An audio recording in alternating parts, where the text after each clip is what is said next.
I'm going to show you how to project your digital camera into a monitor, like this camera, with HDMI cable.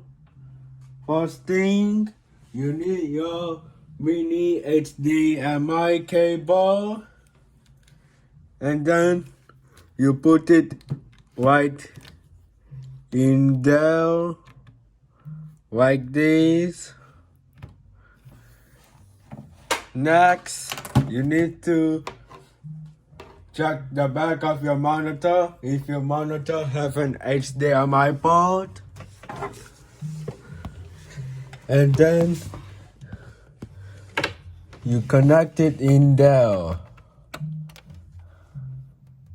like this.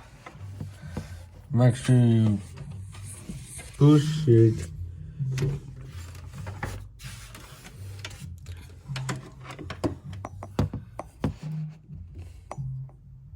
Push the HDMI cable like this.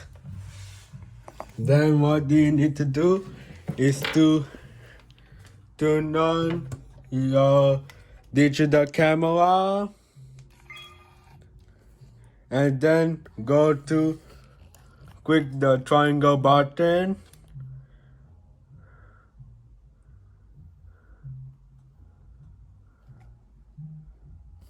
So this is how you connect your digital camera to a monitor.